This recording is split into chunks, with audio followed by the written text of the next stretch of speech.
ఐడియాస్తో వచ్చి వాళ్ళు ఇది డిస్ప్లే చేయడం జరిగింది. ఒకసారి ఇదే విషయానికి సంబంధించి సైన్స్ టీచర్తో మాట్లాడతాం. మీరు ఒకసారి she is the science teacher, all are science teachers. Okay, Geetha గారు ఉన్నారు. గీతా గారిని అడిగి తెలుసుకుందాం. మేడం, ఇలా ప్రదర్శించడం వల్ల విద్యార్థులకి అంటే వాళ్ళకి ఇంకా ఏ రకంగా ఉపయోగపడుతుంది? సార్, మామూలుగా మేము హ్యూమన్ అనాటమీ గురించి చెప్పినప్పుడు డ్రా చేస్తూ ఉంటాము, లేదా ఇలాగ స్మార్ట్ బోర్డ్ పెట్టి సిస్టమ్స్, ఆర్గన్స్ అన్నీ చెప్తూ ఉంటాము. కానీ వాళ్ళు లైవ్గా చూసుండరని మా అందరికీ అనిపించింది. సో మా సైన్స్ డిపార్ట్మెంట్ అంతా అనుకుని మ్యామ్ పర్మిషన్ తీసుకుని చూపిస్తే బాగుంటుంది కదా ప్రాక్టికల్గా అనేసి ఐడియా వచ్చింది మా అందరికీ. సో అది ఇంప్లిమెంట్ చేశాము. బట్ ఇప్పుడు ఏంటంటే వాళ్ళకు కూడా యాక్చువల్గా మేము కూడా ఇంత టచ్ చేసి చూసుండమేమో. ఇప్పుడు ఏంటంటే ఇలాగే ఉంటాయి కాబట్టి వాళ్ళకి ఐడియా వచ్చింది, ఓహో లంగ్ ఇంత పెద్దగా ఉంటుందా అంటే, ఇది ఓన్లీ మ్యామల్ది, అది గోట్ది, ఇంకా మనది ఇంకా పెద్దగా ఉంటుంది అనగానే వాళ్ళు అన్నీ చూసేటప్పటికి చాలా ఇంకా ఈజీగా వాళ్ళు అండర్స్టాండ్ చేసుకుంటారేమో అనేసి మా ఉద్దేశం అనమాట. బట్ అది వర్కౌట్ కూడా అయ్యింది సార్. మామూలుగా డిసెక్షన్స్ అలా ఉంటాయి, బట్ ఇప్పుడు 10th క్లాస్ వరకే ఉంది కాబట్టి ఇలా చేస్తే వాళ్ళకి ఆర్గన్స్ ఎలా ఉంటాయి, లైవ్గా ఎలా తెలుస్తుంది, ఎలా ఫంక్షన్ అవుతుంది, సో ఇవన్నీ ఎక్స్ప్లెయిన్ చేసినప్పటికీ ఇంకా వాళ్ళకి బాగా అర్థమవుతుందని.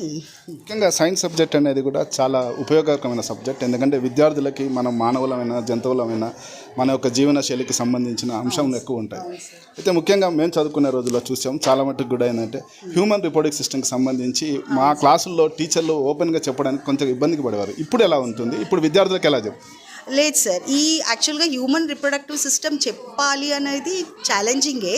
బట్ మా డిపార్ట్మెంట్ అందరికీ మేము క్లియర్గా మోడల్స్ యూజ్ చేసి, ఈవెన్ ఇప్పుడు స్మార్ట్ బోర్డ్ వచ్చింది, అది యూజ్ చేసి క్లియర్గా చెప్తున్నాము.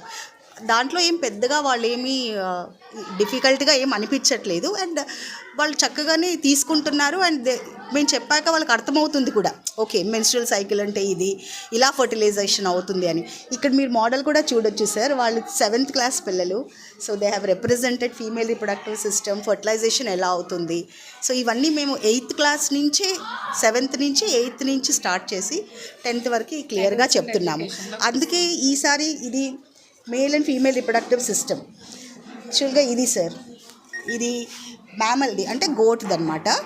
సో ఇది యూటరస్, ఇక్కడ ఓవరీస్, ఇది fallopian tube, these are the testes. So ఇవి స్పర్మ్స్ ప్రొడ్యూస్ చేసినప్పుడు ఇదిలోకి వెళ్ళి ఇక్కడ ఎంబ్రియో యాంకర్ అయ్యి అది ఫీటస్గా మారుతుంది.